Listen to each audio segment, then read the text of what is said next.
All right, guys, welcome back. Today we're going to talk about Standard 6.2, which is social change in the 1920s. There's a lot to cover, so let's get at it.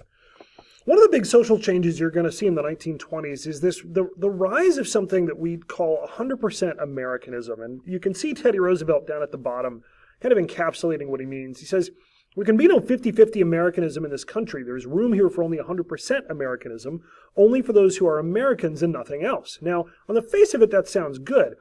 If you think about it for a minute, what he's really responding to is World War I. We have these folks who are living in America who are Germans, and they'd say they're German Americans.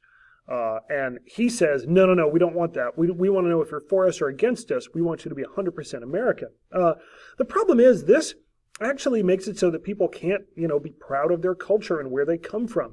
So there are some issues with that, but the issues are actually going to get even worse because this actually turns into a situation where people start to fear or even hate foreigners, and that turns straight up nativism, like where we want Americans, whatever that means. We've talked about that in the past, into total xenophobia. That means we're actually afraid of outsiders. So you can see down at the bottom of the screen, we've got the sign that advertises we want white tenants in our white community, that's just racism. That's a problem. Now, this is going to seem a little bit disconnected, but it isn't. It's actually very much tied in with that idea. You see, while there's this fear of immigrants and outsiders, there's also a lot of unrest with labor, workers. Prices have been going up. The competition from returning veterans is really pushing a lot of people out of jobs.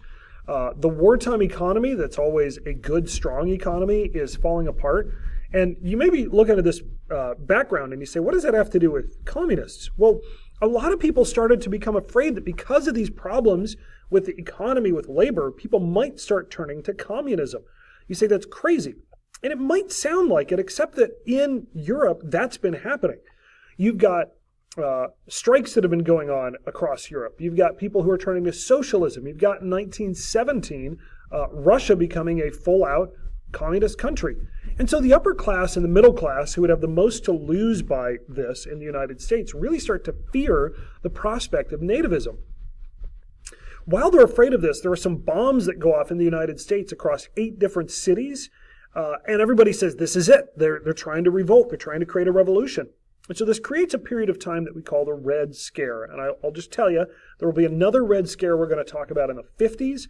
This is the first Red Scare. That's the second Red Scare. Okay, but there's this feeling that the United States is going to be overthrown by communists. You see that here in the picture with this guy who has a dagger that says Bolshevism, which is communism. And he's got a bomb and he's about to go attack the Statue of Liberty. So this is a very real fear. This fear is going to be reflected even in the government. You got a guy by the name of Palmer. This is a depiction of him in a cartoon.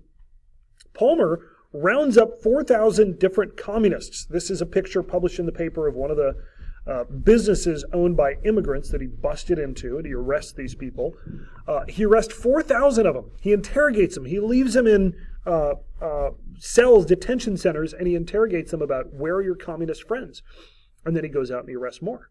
Now, only 600 are deported, which should tell you he doesn't have a super high success rate. Okay, 4,000 arrested, only 400 or 600 deported. He keeps predicting during all this time that there are going to be more attacks that are going to come, but he waits and he waits and he waits and they don't come. So people start to lose faith in Palmer, but the damage is done. He's basically said outsiders equal fear and unrest and possible, explosions. So we don't like the outsiders. This is a problem. Stay away. So people lose faith in the government, but they do at the same time have this new kind of, I don't want to say hero because I can't call these guys heroes, but the country sees these as their possible saviors. Remember we talked about the movie Birth of a Nation, this movie that glorifies the Klan and says they were the only ones who were trying to put life back the way it should be in the South during Reconstruction. Well, the people across the country are watching this movie and they're like, the Klan, they're the ones that are going to put everything back.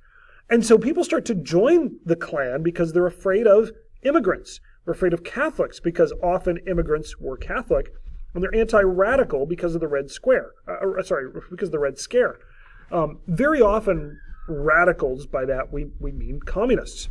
So the Klan gets really bold. They start using advertising and even business organization. You can see down here they have a advertisement for a picnic in Seattle. They're going to add 2,500 aliens, they're calling it, that just means people not in the Klan, to the Klan, and people are invited. There's a picnic that's going to open on the grounds. This is how bold they got because people saw them as the ones who could save the country. And this isn't just Southerners, I need to mention. This is people across the nation see this as a thing. So like in that note card that I just showed you on the last slide, that was from Seattle. It's nationwide. They start attacking bootleggers, people who are selling illegal alcohol. They start attacking gamblers because they think they're the ones who are going to keep the country moral. Which is ironic because what brings them down are a number of sex scandals where they're, hooking up with secretaries and that kind of thing, which forces all their supporters to realize they're not actually moral like they said they were going to be. And they kind of fade from view. Now they're still around, so this doesn't mean they disappear, but they are going to fade. So people start to look back at the government as a potential solution to this, and government is going to end up passing a number of immigration quotas. What this means is they're going to limit how many people can come to the United States. Specifically, the quotas are targeted at Europeans because they straight up prohibit Asians from coming at all. And this keeps up until the mid-1960s, where we wouldn't let Asians come in under many circumstances. It says it's supported by social Darwinism. That's totally right. It's this idea that America's at the pinnacle and outsiders can only drag us down.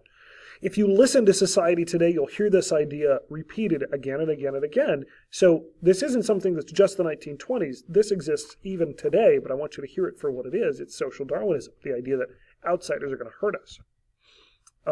We saw a law passed like this also back with the Chinese Exclusion Act after we finished the railroads, if you remember that. We talked about that in class. Now this seems like we're totally changing track here, but remember, we're talking about social change in the 1920s. One of the things that's happened in the late 1800s into the 1920s is that there's a rise of something called modernism. Modernism just means that there are people who start to doubt that all the stories in the Bible really are, that they're true.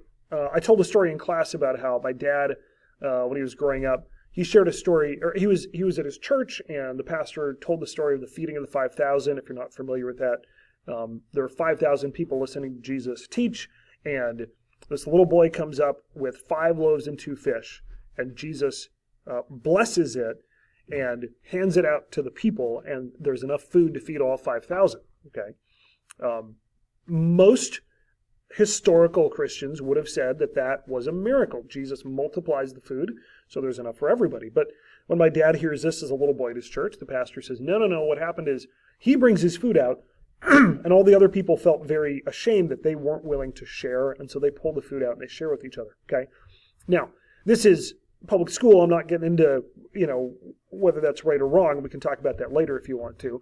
The point is that's happening, and a lot of people felt that was threatening the American way of life. So there's a movement in the 20s called fundamentalism, which is if the Bible says something, we literally interpret it to mean what it says. So for the example of the feeding of the 5,000, if the Bible says that this 5 loaves and 2 fishes was multiplied so that 5,000 people could eat, that's what we're going to interpret it to mean. So this is directly, though, going to contradict something else that's been rising in popularity, which is Darwin's theory of evolution. The Bible says that man was part of God's creation. Man is created on the 6th day. And the theory of evolution says man evolves over a period of time. And so you're going to have a setup here for something that we call the Scopes monkey trial. See, in Tennessee, there's a law that prohibits the teaching of evolution. Tennessee felt like, no, this is a threat to Christianity. We need to protect Christianity, and so we're going to pass this law. Well, a guy by the name of John Scopes goes into a Tennessee public school and begins teaching evolution. He knows he's going to get sued.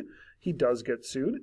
It forces a trial, and so the ACLU, the American Civil Liberties Union, comes out to defend him.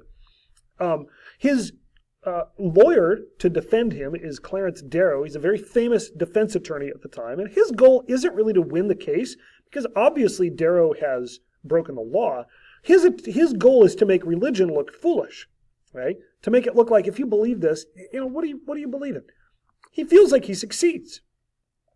On the other hand, you've got a fundamentalist lawyer who believes, yes, the earth is created in 6 days, and man is created on the 6th. Evolution isn't real, he believes. This is William Jennings Bryan. And yes, you've heard of this guy before because he ran for president as a populist. Remember, he believes that we should add silver to the gold standard.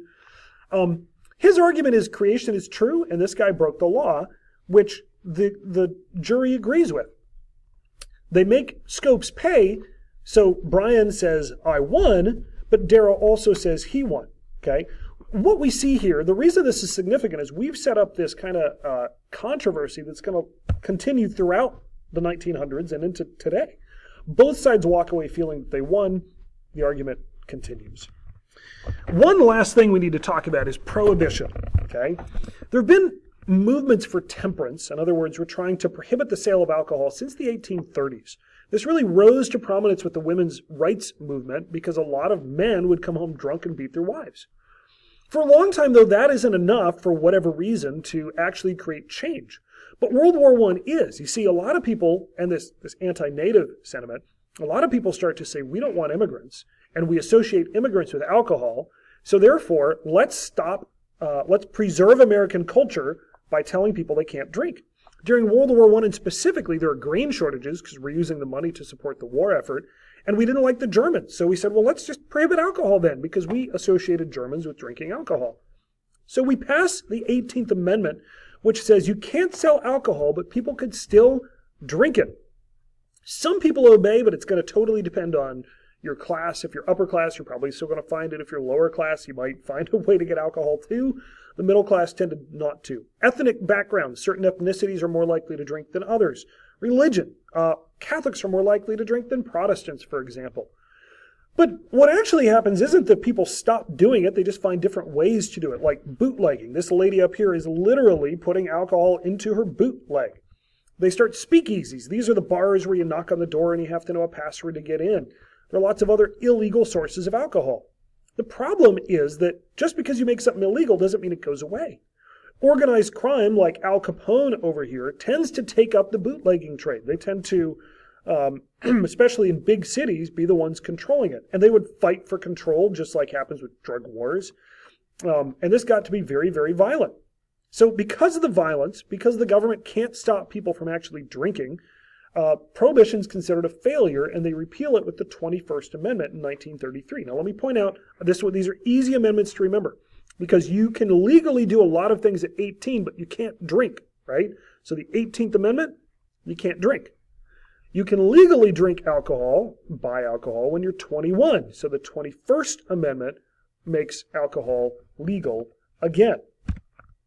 Though I know I went very fast, especially at the end. These videos I try to limit to 15 minutes if possible. So if something here was too quick, too rapid, and you have questions, please don't hesitate to email me. If there's anything I can do for you, I'm happy to do that. Hopefully this is helpful. Let me know what I can do for you, and I will see you next time.